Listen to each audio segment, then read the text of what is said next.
As ações da Petrobras tiveram um dia de valorização, não foi pouca coisa. A empresa acabou chamando a atenção de todo o mercado e bateu recorde. A Petrobras chegou a um valor de mercado de 530 bilhões de reais. É muito real, né? 530 bilhões. Eu devia ter pesquisado, sabe aquelas contas que a gente sempre faz para ilustrar a reportagem? Se você pegasse notas de 100 e empilhasse, qual seria a altura dessa montanha de 530 bilhões de reais? Eu não tenho a menor ideia, da próxima vez eu faço essa conta para vocês, mas é muita grana, viu, gente? Vou até pegar aqui, ó, o comecinho dessa matéria do UOL, ajuda a gente a entender um pouco por que o dia foi tão positivo para as ações da Petrobras assim, ó.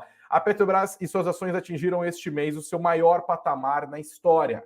As ordinárias Petro 3 atingiram nesta quinta-feira, isso foi ontem, né, o valor máximo de R$ 40,19 e hoje, dia 21, o valor total da companhia atingiu esses 530,16 bilhões de reais por volta das 14 horas. O maior valor de mercado atingido pela empresa tinha sido até então em 2008, no dia 22 de maio, quando a Petrobras chegou a valer 510 bilhões de reais. Vamos dar uma olhada como ficaram as ações da empresa hoje? Os papéis preferenciais da Petrobras subiram 3,43%, chegaram a subir mais ainda, tá? Chegaram ali aos R$ 38,37, no fechamento R$ 37,72, hoje uma alta de R$ 1,25. Olhando para os papéis ordinários da estatal, alta de 3,41% hoje, não foi o pico do dia, mas chegou perto disso, os papéis chegaram a valer R$ 42,04, aqui ó, o pico foi atingido pela primeira vez às 15 horas e 5 minutos,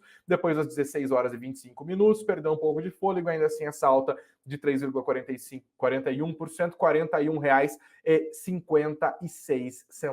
Petrobras ganhando valor, Petrobras animando demais o mercado. Bom, vamos entender um pouquinho mais o que está rolando. Eu já deixo aqui só um spoilerzinho para falar para vocês. Petrobras tem a ver com o preço de petróleo, óbvio, que todo mundo olha, mas a valorização dos preços do petróleo nesta sexta-feira foi bem discreta, 0,60, 0,80 e tal. Tem uma recuperação nos últimos dias, depois que os preços caíram muito com a notícia de que os Estados Unidos liberariam parte da sua reserva de petróleo. A gente está vendo uma recuperação parcial acontecendo nos últimos dias, embora nesta semana os preços da commodity tenham acumulado uma ligeira queda. Mas uma outra coisa que o mercado vai olhando para a Petrobras é a política, né? Afinal, o mercado olha para o segundo turno. De um lado, a gente tem o presidente Jair Bolsonaro tentando a continuidade do seu mandato, inclusive o mercado gosta dessa possibilidade porque o governo já falou ali, né? Jogou ao vento essa história de privatização da companhia, embora o momento que isso foi mais reforçado foi quando os preços do petróleo passaram a subir muito e a política de paridade de preços da Petrobras vira uma dor de cabeça para o político de turno, né? Então fala, vende logo esse negócio para parar de bater na minha popularidade, prejudicar a minha popularidade, o fato dos preços dos combustíveis estarem aumentando. E por outro lado, a gente tem o desafiante, né? O ex-presidente Luiz Inácio Lula da Silva, do PT, que já governou o Brasil por 8 anos e que diz que uma das primeiras coisas que ele fará se assumir a presidência da República de novo é acabar com a política de paridade de preços da Petrobras e essa história de privatização nem aqui nem na China, né? Vamos falar um pouquinho mais sobre a Petrobras, daqui a pouco a gente vai dar mais detalhes também sobre o noticiário envolvendo a Copel. Eu trago para nossa conversa aqui o analista CNPI da Suno Research, Bernardo Viero, está junto com a gente. Bernardo, seja muito bem-vindo aqui à nossa live do Suno Notícias. Boa noite para você. Boa noite, Greg. Boa noite, pessoal. Acho que é o tema quente do dia aí, comentar sobre Petrobras. Não diria que só no dia, né? Em período de eleição, com certeza é um dos ativos mais acompanhados aí pelo pessoal. E eu acho que esse caso é um caso emblemático até, com essa alta recente, mas não só com a alta recente, né? Do dia, eu digo. Quando eu falo recente, eu me refiro ao dia, né? Mas se a gente olhar no passado aí de 1 ano e meio, é uma alta contínua. E por que isso é emblemático, né, na minha visão? Acho que aqui no nosso time de análise, interagindo com o público, com os assinantes e tudo mais, a gente ouviu muita opinião em que as pessoas reconheciam o valor desse ativo, tá? Como uma oportunidade até, mas que ainda assim elas preferiam esperar esse final das eleições para comprar com mais segurança, né? Acontece que o mercado ele é um grande antecipador, né? E quando esses cenários de segurança maior se aproximam ou até se concretizam, esses preços eles costumam ir juntos, né? A gente está vendo essa alta recente agora. Então, acho que quando o investidor ele procura essa segurança a mais, esperando esse cenário se desenhar, acaba que adiando a decisão de comprar um ativo barato, né, ele acaba pagando mais caro por esse cenário mais bem desenhado aí que se desenrolou no futuro, ele acaba até contraditoriamente conseguindo uma segurança menor porque ele vai pagar mais caro, tá? Eu acho que o caso de Petrobras tem muito a ver com isso, na minha visão. Bernardo, a gente está vendo uma valorização importante das ações da Petrobras, ao mesmo tempo em que as pesquisas de intenção de voto mostram um crescimento, ainda que na margem de erro, né, do candidato Jair Bolsonaro. As últimas pesquisas, as principais, né, elas mostram ali, quando a gente olha para os votos válidos, né, que excluem os brancos, os nulos, as pessoas que dizem que ainda não se decidiram, 52% para Lula e 48% para Bolsonaro, uma variação discreta, antes estava 53 a 47, olhando aí para as pesquisas principais, IPESP, Datafolha, IPEC. Ainda tem uma diferença, né? Que quando a gente fala 4 pontos percentuais, não é pouca coisa. O Lula saiu do primeiro turno com 6 milhões de votos a mais do que o presidente Jair Bolsonaro. Nunca tinha acontecido de um candidato terminar o primeiro turno com 57 milhões. Ele teve no primeiro turno a votação que o Bolsonaro teve no segundo turno de 2018. Ou seja, nada está decidido, mas dá para dizer que o momento, né, o fôlego, o momentum político é mais favorável para um crescimento do presidente Jair Bolsonaro do que para o ex-presidente Lula. Bom, isso são os fatos, né? Olhando para os números agora.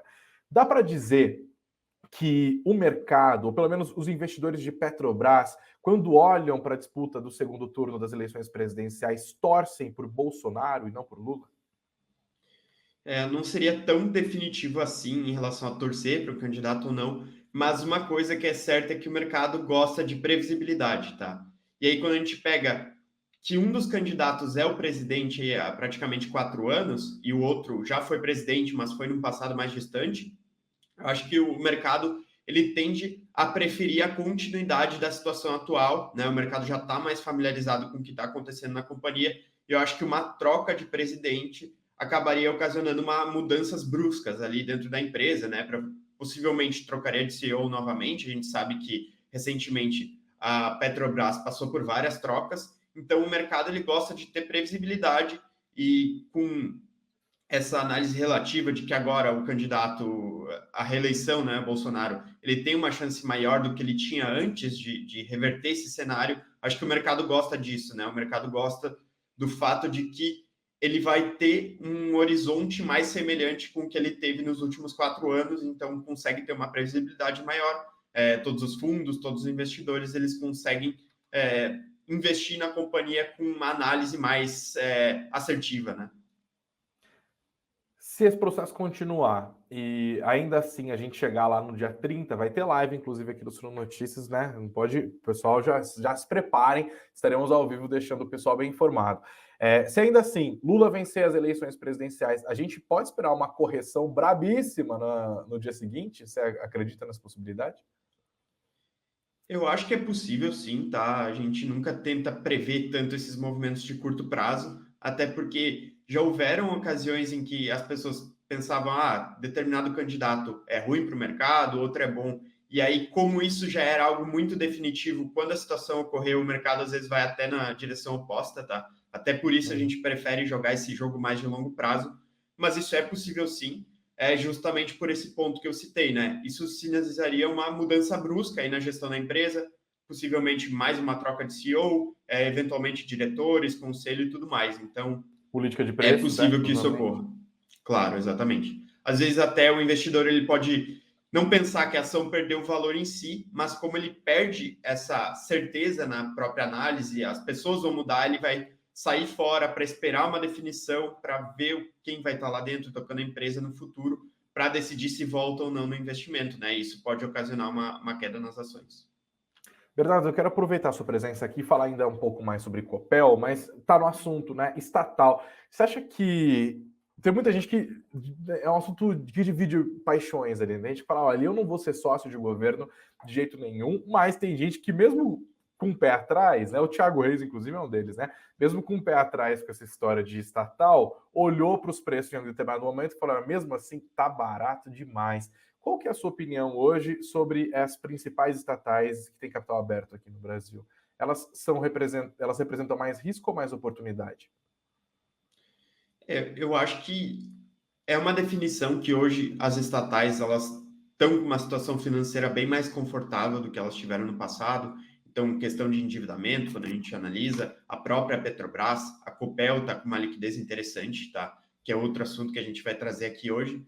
Então, eu vejo como oportunidade justamente porque quando ninguém gosta, né? Ninguém está olhando, o preço acaba premiando quem está olhando essas empresas no detalhe, está disposto a correr um risco a investir nessas empresas, tá? Então, acho que quando não tem pessoas interessadas no investimento, consequentemente, esse investimento ele tem grande chance de se tornar atrativo justamente porque o preço vai para baixo, né? A margem de segurança aumenta, então tem preço para tudo, né?